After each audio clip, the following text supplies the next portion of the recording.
saya duduk di tengah-tengah duit 52 triliun.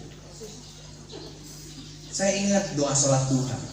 Saya menyempatkan diri baru saat sholat duha ibu di dalam itu. Ya Allah, Bapak Ibu, kita sering berdoa, Allahumma in kana rizqi ba'idan faqribhu. Ya Allah, jika rezekiku itu jauh, dekatkan. Ini duit sudah ada di sini, tapi tidak ada yang bisa kita ambil sedikit pun. Wa in kana fis sama fa'anzilhu, bila di langit turun, kan ini udah turun, tapi saya tidak bisa beli bakso semangkok pun. Jangan-jangan ini nasib kita.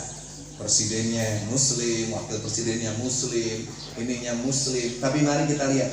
Kita lihat dulu 1 triliun aja dulu. Kalau kita pegang uang 1 triliun, maka kita bisa membangun jalan sekelas jalan Pantura itu 155 km. Kalau kita pegang uang 1 triliun, maka kita bisa membangun rumah susun 3.000 rumah. Kalau kita punya uang 1 triliun, maka kita bisa menggaji 10.000 gaji Polri dalam setahun. Duitnya gede banget kok. Pertanyaannya, kenapa guru madrasah? Saya keliling di Jawa Barat, Pak. Saya tanya, ini kenapa madrasahnya disekat jadi 3? Iya, kami nggak punya kelas lagi. Oke, kalau gitu berapa gajinya, Bu Ustadz? Ya, gajinya kadang pakai rupiah, kadang pakai yen. Yen ono duitnya digaji, yen orang ono yang mau digaji. Menyakitkan banget, Bapak. Oke, maka lihat, kita bandingkan bagaimana gaji kita dari 665 triliun untuk madrasah itu hanya 7,2 triliun. Itu belum apa-apa, Pak. Itu baru untuk negeri. Yang swasta baru mimpi. Bapak, ini baru negeri ibu-ibu. Dan negeri pun mengkhawatirkan. Saya kemarin keliling ke MAN 1 di dapil saya. MAN 1 Sumedang, MAN 1 Subang, MAN 1 Majalengka.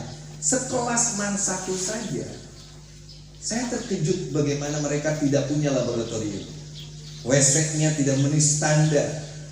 Jangan mimpilah kita jadi negara maju atau 2045 kita jadi negara Indonesia emas itu ibu-ibu. Kalau kualitas sarana pendidikannya aja mengkhawatirkan, apalagi gaji dari guru-guru. Makanya saya kenceng soal sertifikasi dai, Bapak.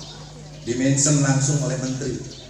Kementerian Agama akan menindaklanjuti usulan Kiai Haji Maman Imanul Fakih, ibu-ibu soal ini. Kenapa? Saya sedih aja. Kementerian Agama punya penyuluh sampai ke bawah, tetapi yang digaji gede adalah mubalik yang mohon maaf ngawur. Wawasan keagamaannya nggak ada, wawasan kebangsaannya dia mencaci maki Pancasila. Saya ikut Jumatan di Mahkamah Konstitusi, di pinggir saya ada sahabat saya Prof. Mahfud, ketika itu Ketua Mahkamah Konstitusi. Yang ceramah orang yang mencaci maki NKRI, mencaci maki Polri, mencaci TNI sebagai togut. Saya bilang, Prof, ngapain ini orang kesini? Dan itu di BUMN dihabisi, Prof. Sementara pertanyaan saya, para penyuluh yang hanya dapat sebulan 1 juta. Kadang-kadang kalau yang bukan penyuluh mah hanya nunggu berapa ibu-ibu masukin uangnya ke kencreng lalu dibagi 4. Setelah itu ngomongnya gitu, nggak apa-apa Kang Maman, itu ikhlas. Waktu Jokowi dan Ma'ruf Amin jadi, saya ini ada direktur tim kampanye nasional, ibu-ibu. Saya dipanggil dengan istri saya, kata Jokowi, Kiai Maman mohon bantu saya jadi Menteri Agama. Saya bilang, tapi mohon maaf, jangan ngambil jatah PKB. Enggak, ini jatah direktur. Saya bilang, kalau saya jadi Menteri Agama ketika itu, yang pertama akan saya ganti moto Kementerian Agama, ikhlas beramal.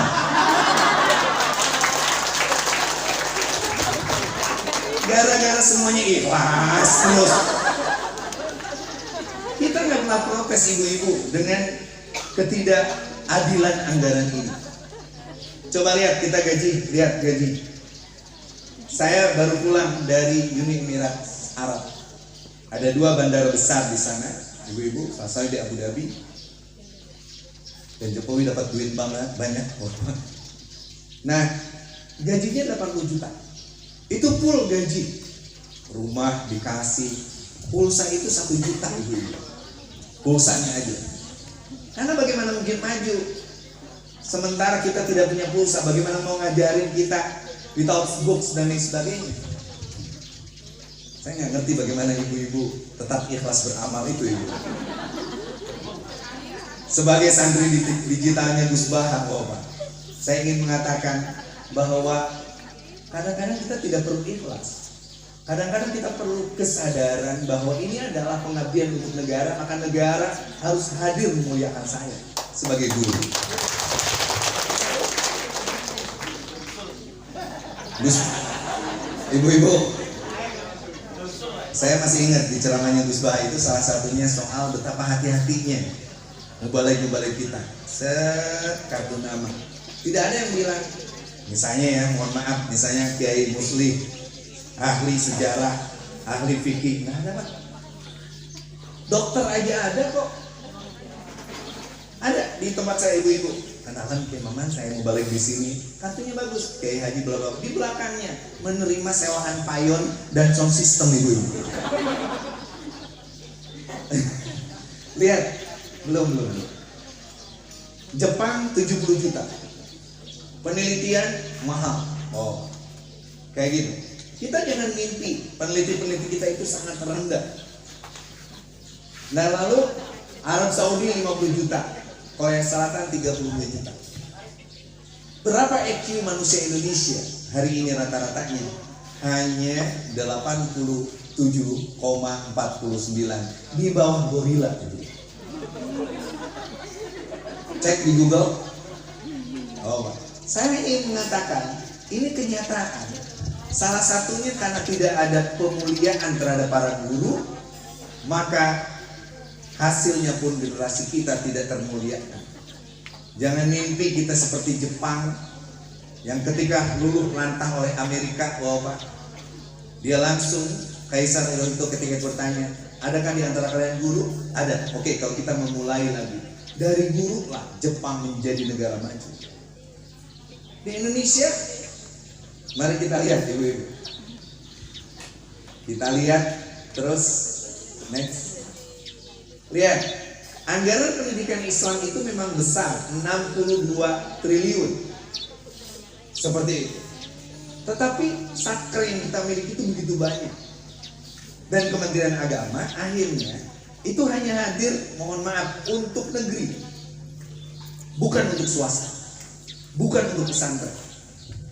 Ibu-ibu, kalau beliau guru kita Kiai Masin datang ke pondok saya, gede memang 10 hektar dan sebagainya, tapi tanya mana bantuan dari Kemenang, hampir tidak ada. Padahal saya anggota Komisi 8, saya yang paling keras kalau mengkritik Kementerian Agama termasuk anggaran. Tetapi karena memang kesulitan, salah satu kesulitannya itu regulasi di sana. Baik itu keputusan Menteri Agamanya, peraturan dirjennya dan lain sebagainya. Seperti itu. Dan inilah menjadi persoalan bagi kita. Maka saya ingin mengutip Noah Harari bahwa kalau kita ingin eksis sebenarnya, yang perlu kita miliki itu pertama adalah imajin. You are what you think. Kamu itu apa yang kamu pikirkan. Kita kan gak pernah punya mimpi besar. Ditanya orang waktu dia jadi di Barosa Alia, Neng, setelah di Alia kemana? Saya mau ke pabrik saja. Saya mau menikah saja. Kenapa tidak didorong anak-anak kita bahwa Madrasah Alia itu adalah madrasah terbaik yang menggabungkan antara zikir dan fikir. Dan sekolah terbaik di Indonesia sekarang itu adalah Man IC, produk Kementerian Agama. Tapi kita tidak ada kepercayaan diri. Tidak ada mimpi besar soal masa depan kita. Di tengah-tengah konstelasi politik bahwa Kementerian Agama akan dipreteli sampai Kementerian Agama hilang. Preteli dulu masalah hajinya, sehingga kita tidak punya wewenang apapun setelah ada BPKH yang mengelola 172 triliun duit kita. Mana dana maslahat yang masuk Bapak untuk misalnya beasiswa para guru-guru madrasah, kepala-kepala sekolah madrasah-madrasah swasta? Nah, ada itu. Sekarang ada badan haji yang walaupun cuma 2 pegawainya sudah minta 197 miliar. Cuma 2 Bu pegawainya, kepala badan dan wakilnya. Jangan marah-marah. Beliau itu Bu marah-marah, tapi kemarin tidak milih Anies, itu problemnya. Coba kalau kemarin milih santrinya Gus Masim, Bapak saya udah mendesain Kementerian Agama akan punya power yang lebih besar. Saya mendesain bagaimana klausul bahwa agama milik pusat itu kita coret. Bupati nggak bisa Pak ngasih kepada madrasah sebagainya, karena itu wewenangnya pusat. Padahal pusat itu ngomong itu soal esensi agamanya, bukan fasilitasnya, bukan guru agamanya. Tapi lihat gubernur-gubernur yang tidak mau ngasih. Kalimatnya, mohon maaf saya tidak mau melanggar undang-undang. Mohon maaf saya tidak mau melampaui kebijakan, kewenangan dan sebagainya. Itu alasan mereka bohong. Sedih. Tiba-tiba Bapak, madrasah kita mau runtuh. SMA, SMP yang ada di bawah Menteri Pendidikan itu sudah ganti bajaringan berkali-kali. Ada guru yang dari Kemenag ngajar di SMA digaji oleh Kemenag, tetapi mereka tidak pernah terima kasih. Apalagi ada nggak ya videonya, Ibu? Ada videonya Menteri Pamukti. Prabowo bilang saya akan naikkan gaji guru, tapi tidak termasuk guru madrasah. Oh, kita ikut keprok, bukan untuk Ibu, bukan untuk guru madrasah mau negeri mau swasta. Ibu-ibu, ini kita membuat kita bagaimana? Nah, poin kita itu sekarang harus punya keyakinan madrasah lewat program Madrasah Digital Learning ini kita akan betul-betul di atas kelas-kelas sekolah umum. Tepuk tangan. Saya berani gini karena saya produk madrasah Pak, dan swasta kalau saya. MTS-nya swasta, aliannya swasta, kuliahnya di swasta, swastanya swasta agama, doktornya ngambil di swasta. Tapi saya Bapak kalau debat di TV itu bisa mengalahkan orang-orang yang PhD, lulusan Harvard dan lain sebagainya. Sampai-sampai sahabat saya, Mata Najwa, Najwa Siap, aku nggak yakin kalau Mama sekolah di pesantren saja. Aku nggak yakin. Ibu-ibu pasti Anda lulusan luar negeri. Padahal saya betul-betul di madrasah. Ibu-ibu, saya pesantren dulu di Tambak Beras di Jombang. Ketemulah istri saya, ibu-ibu. Seperti itu.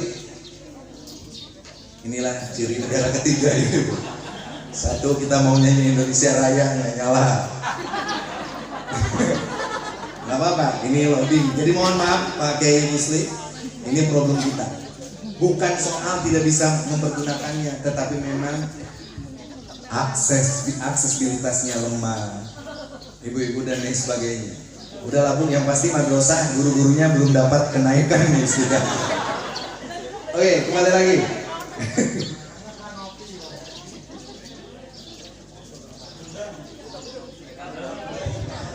Jadi ada lowongan PNS loh Pak untuk Universitas Islam Negeri Cirebon, tetapi untuk coding dan lain sebagainya dari 60 nggak ada yang daftar sama sekali. Sampai digratiskan lah, nggak usah tes lah, siapa aja yang mau, nggak ada tuh. Ini persis ketika saya jadi ketua lembaga dakwah pengurus besar Nahdlatul Ulama. Bapak, saya datang ke London, saya ketemu. Oke, kita setel dulu. Kita nunggu sampai jam 2 di sana, kita ceramah lagi.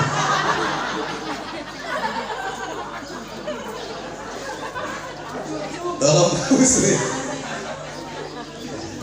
Oke, lihat. Belum.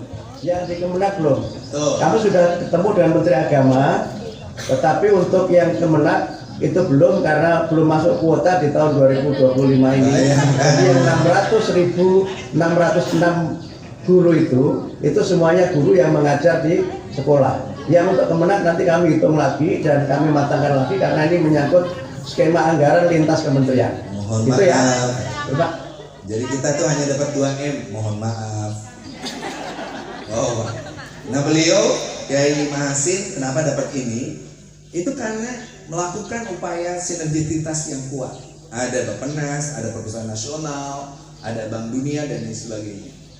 Bapak Ibu, saya cerita, saya datanglah ke London. Dubesnya ketika itu teman saya orang Muhammadiyah, namanya Rijal Sukma. Saya bilang, Mas, aku minta 20 mubalik diundang di sini keliling. Dia bilang oke. Tiba-tiba dia nyodorin tema, Pak. Saya ada 10 tema. Salah satunya adalah perubahan iklim. Salah satunya ada soal Bitcoin and currency. Salah satunya buat Ibu, saya tawarin ke anggota-anggota para dai yang hebat itu. Saya bilang mohon maaf, ada yang mau ke London? Ada, ngaco. Oke, siapkan temanya. Cari di Quran tentang perubahan iklim, cari di Quran tentang Bitcoin, cari di Quran gini. Tiba-tiba semua, enggak, kami nggak bisa. Kamu macam cari dong katanya ke luar negeri itu yang kira-kira ceramah pahala puasa bulan Rajab. Bapak, bagaimana mungkin kita hari ini kebutuhan Islam di dunia? Saya berkunjung ke 58 negara di dunia, ibu-ibu. Islam dibutuhkan hari ini menjadi solusi, tetapi kitanya yang belum siap. Maka yang sudah siaplah, yang ngawur-ngawur tidak ngerti Quran. Rumah saya di Mampang kalau yang mau mampir. Dekat rumah saya itu ada masjid, ada seorang mubalik, kenceng. Bapak Ibu, dalam krisis multidimensional ini, saya ajak semuanya untuk sholat tahajud. Yuk, mulai besok kita tahajud siang malam.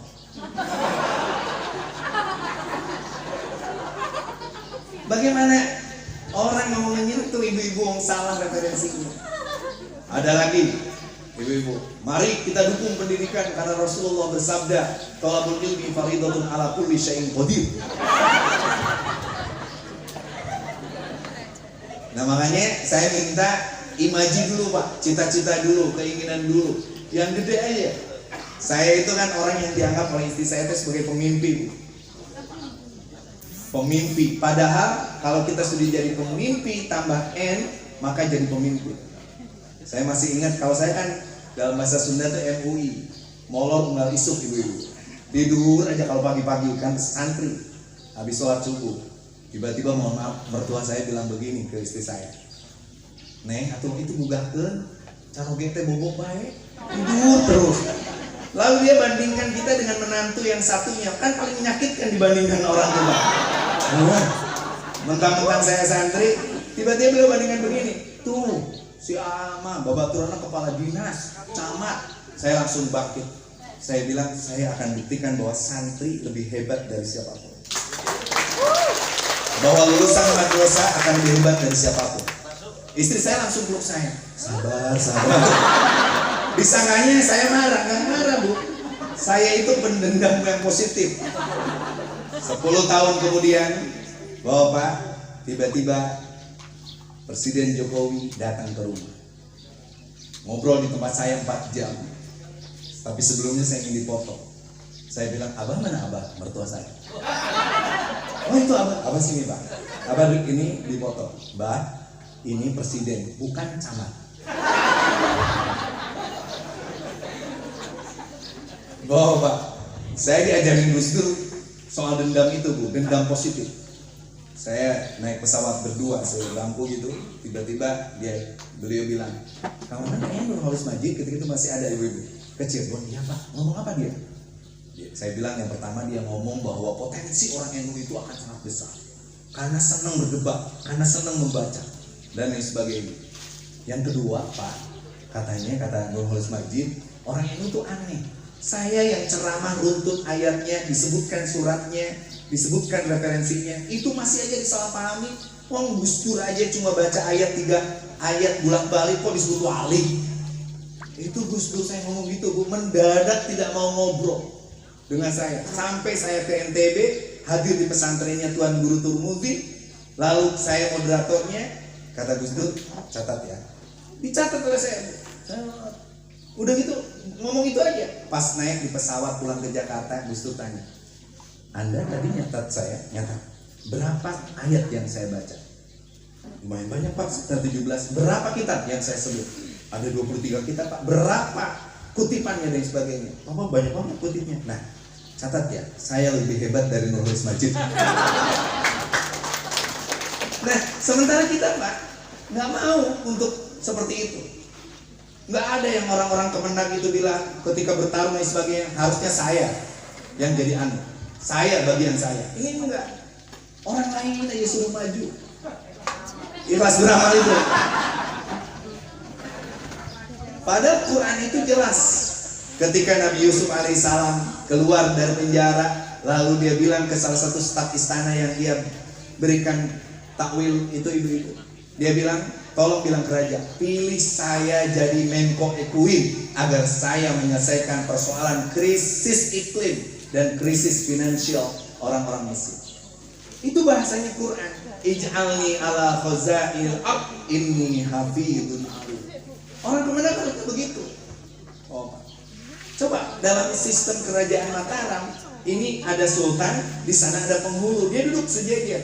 Di mana sekarang coba ibu-ibu Kemenag? Kalau duduk ada acara bupati di ujung bagian doa. Serius. Padahal seharusnya itu kenapa? Karena eselonnya. Nah, saya akan dapat masukan. Satu, KIP kita ibu-ibu dibabad habis oleh Kementerian Pendidikan dan Kemenag hanya kebagian sedikit.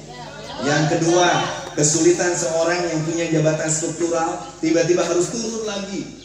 Pagi-pagi saya datang ke sini bukannya dikasih sarapan, malah curhat orang Kemenag ini. Untung saya udah sarapan di jalan tadi. Oke. Selanjutnya, terus Mbak. Bapak, ini lihat, nominal guru non ASN itu hanya 250.000. Kalau kita tidak merebut kekuasaan bupatinya, gubernurnya, menterinya, nah harusnya kita punya kiai, punya santri kayak Muslim. Ini sama-sama santrinya Kiai Dian Nafi. Barusan saya nangis berdua Pak. Punya guru meninggal dalam keadaan sedang mendidik kita untuk mencintai Islam Indonesia. Bapak, seharusnya ada orang santri yang aksesnya itu ke Udbank. Ada santri yang duduknya seperti Pak Nuwarto di Bappenas. Dan itu teman-teman imam punya kapasitas seperti itu. Jangan diarahkan semua jadi kiai. Kebanyakan kiai bertengkar terus gitu. Makanya madrasah itu harus menghasilkan dua. Pertama, falaula nafaru min kulli firqatin minhum ta'ifatul yatafaqqahu fid-din wal yunziru qaumahum idza raja'u ilaihim la'allam yahdharun. Jadi ulama. Tapi ulamanya jangan tanggung, harusnya ulamanya seperti Kiai Mahasin, bisa jadi konsultan calon presiden. Jadi kebayang kalau Anies jadi presiden Pak, gantinya Luhut itu namanya Dr. Kiai Haji Mahasin. Apa yang tidak bisa dilakukan oleh Luhut ibu-ibu? Seperti itu. Sayang bapaknya nggak milih Anies. Oke, Bapak Ibu sekalian. Yang kedua, kalau tidak jadi ulama, tidak jadi cendekiawan, maka jadi rijalun la tulhihim tijaratun wala bai'un an dzikrillah. Anak-anak dibiarkan. Bapak, saya bangga kalau saya ketemu teman-teman NU saya di Perancis, dia postdoc di bidang tertentu. Saya ketemu ada yang ahli uranium. Karena di bawah Freeport itu beres emas ada uranium ibu-ibu. Saya senang kalau teman-teman itu muncul anak-anak madrasah, dan itu harus disupport oleh Bapak Ibu sekalian. Coba bayangkan kalau bupatinya anak madrasah, gubernurnya anak madrasah, ibu-ibu, menterinya walaupun menteri apapun anak madrasah, dia akan pasti ingat. Milih orang yang tidak paham pesantren, milih orang yang tidak paham madrasah, sampai kapanpun tidak dianggarkan. Karena gini, ini duit nih Pak, namanya anggaran. Anggaran itu tidak akan turun kalau tidak ada nomenklatur. Nomenklatur itu tidak akan ada kalau tidak ada undang-undang. Undang-undang itu tidak ada kalau tidak ada santri jadi anggota DPR. Mimpi siang bolong kalau Bapak milih orang yang tidak paham pesantren dan sebagainya, maka tidak akan pernah muncul regulasi. Tidak akan pernah muncul regulasi, tidak akan pernah muncul namanya nomenklatur. Tidak ada di nomenklatur, tidak ada yang namanya anggaran itu. Cek anggaran madrasah. Cek Bapak anggaran tunjangan guru madrasah. Cek perpustakaan. Cek berapa yang namanya beasiswa untuk S2, S3 guru-guru madrasah. Nothing. Ini penting, kesadaran ini. Terus ibu-ibu, terakhir Bapak, dan ini yang paling menyedihkan, Dari 3,7 juta guru kita, sebanyak 56% atau 2,6 juta adalah guru honorer. Sementara guru honorer di institusi pendidikan nasional itu gampang banget jadi P3K-nya. Kita kadang-kadang yang hampir saja harus masuk tidak dijadikan P3K, boro-boro PNS. Ketika ditanya kenapa Kemenang diginikan, motonya adalah ikhlas beramal. Oh Pak, nah ini soal moto, makanya saya tadi nyanyi. Walaupun saya nggak bisa, tapi tiba-tiba deg-degan, ya Allah. Yang pertama tuh apa tadi Pak Kemenang? Oke. Madrasah bergema kan? Gema madrasah terus, membahana terus. Iya, tapi ditambah. Walaupun tambah biaya, tapi terus ikhlas beramal. Bapak, saya keliling seluruh Indonesia menyaksikan ini semua, dan saya tentu akan memperjuangkan ini lewat perbaikan anggaran. Kebetulan pimpinan banggarnya adalah seorang hafal Quran namanya Pak Dr. Jazilul Fawaid. Kami juga punya pimpinan DPR, ibu-ibu, tinggal nanti kementeriannya. Untung Pak Prabowo itu kupingnya tipis Pak, lebih bagus daripada Pak Jokowi soal telinga. Pak Jokowi, Bapak mau demo habis-habisan, nggak pernah dia denger. Kita demo guru honorer dan sebagainya. Tiba-tiba saya dipanggil ke istana. Maman ini mintanya apa? Ya Pak, paling tidak ditaikkan honornya. Kalau nggak ditaikkan ya paling tidak ibu-ibu jadi P3K dan lain sebagainya. Ya udah kalau gitu tanya aja tuh di poti anggaran ada nggak duitnya? Saya bilang udah Pak, nggak ada. Ya udah kalau nggak ada ikhlas aja beramal. Kalau Bapak Browo nggak Pak?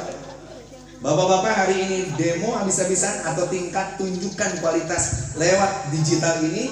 Kapan-kapan saya boleh Pak Kemenang bisa datang lagi ke sini nanti untuk khusus pelatihan digital. Mari kita mulai menyombongkan pengabdian kita. Mari menyombongkan nih, gue walaupun hanya 250.000 tapi anak-anak kami Qurannya hebat dan sebagainya. Ibu-ibu, silahkan menyombongkan itu untuk perbaikan anggaran. Jangan lalu, saya mah malu Kang Maman, takut Allah neria, apalagi ria itu asyirkul asghar. Ibu-ibu cek nanti di YouTube tulis Gus Dur Maman Imanul Haq. Gus Dur itu minta saya untuk membuat program video namanya Fatwa dan Canda Gus Dur 90 menit. Oh Pak, saya syuting itu. Lalu saya dibilangin Gus Dur, Kang Maman keliling ya ke kiai-kiai. Jawaban kiai-kiai persis jawaban guru-guru madrasah. Yang pertama, saya nggak mau kalau kita menampilkan diri kita itu ria. Ria itu kemusyrikan yang kecil. Aduh, saya bilang orang yang tidak mau ria karena tidak ria itu adalah ria yang tidak syirkul asghar tapi syirkul akbar. Yang kedua ada lagi, saya nggak pantas dan sebagainya. Bapak, kita lebih hebat dari guru-guru di luar madrasah. Kita mengajarkan dua hal, zikir dan fikir. Tinggal gerakan literasinya Pak Kemenang. Saya nggak tahu penyuluh-penyuluh di sini diwajibkan nggak tiap hari membuat konten. Ibu-ibu, saya rajin nulis di Facebook. Lihat Google saya IG saya Maman Imanul Haq ibu-ibu. Itu berapa? 126.000. YouTube saya ibu-ibu, gara-gara saya nulis tentang hablum minallah, hablum minannas, hablum minal alam, saya diundang di Norwegia. Jadi jalan-jalan itu dari keberanian nulis. Masa nulis di rumah madrasah isinya hari ini hujan turun. Walaupun kalau tidak ada Kemenang saya kayaknya nggak mau datang deh. Sedih aja isinya itu Bapak. Saya minta semangat literasinya ditingkatkan Pak Kemenang. Nanti mana madrasah ibu-ibu yang bisa ini, tapi kita akan mulai di sini dulu. Nanti April sekaligus wisuda, April ya Pak. Ibu-ibu April sekaligus wisuda, saya mau ajak teman-teman dan lain sebagainya. Karena apapun hari ini persoalan kita ada persoalan di literasi keagamaan. Bapak-bapak jangan biarkan Indonesia hancur karena khutbah-khutbah tidak berkualitas. Makanya usulan saya soal sertifikasi dai itu adalah usulan tidak menyeluruh, bukan pembungkaman negara, bukan juga kontrol negara, tetapi ingin paling tidak dari masjid besar, masjid agung yang ceramah di kepala dinas, di BUMN itu memenuhi standar sertifikasi. Ibu ingin tahu berapa gaji saya dibayar kalau saya ceramah di BUMN? Bapak, saya dihitung per ceramah itu 15 menit dan saya langsung dapat transferan dari 15 menit itu lumayan 50 juta. Ibu lihat, saya kemarin di E-News dengan Mbak Sugiotejo dan sebagainya. Itu cuma 1,5 jam Bapak, 1,5 jam. Tapi saya mau tidur sudah masuk transfer. Seperti itu. Saya ingin mengatakan, kenapa tidak ibu-ibu kita berpikir jadi orang kaya, kita berpikir jadi orang hebat dan lain sebagainya, asal berakhir kita mau jadi petarung. Jangan mudah baper, jangan jadi guru yang minder, jadi pegawai Kementerian Agama tiba-tiba kalau di kantor gagah, tapi pas mau ke mall disembunyikan ibu-ibu pinnya dan lain sebagainya. Ada yang gitu? Makasih. Oke, yang terakhir Bapak Ibu sekalian, tentu ini bukan pertama kali saya datang ke sini, tetapi juga ingin bareng-bareng. Tidak ada tempat yang unik kecuali Rembang. Bapak Ibu, kecamatannya sedikit, hutannya banyak, airnya sulit, tapi orangnya, PBNU aja dikuasai orang Rembang. Media sosial dikuasai Gus Baha, orang Rembang. Ibu-ibu, sedikit lagi kalau Anies jadi presiden, penguasa Indonesia ada dari Rembang. Terima kasih. Mohon maaf atas kekurangan kehilafan. Wassalamualaikum warahmatullahi wabarakatuh.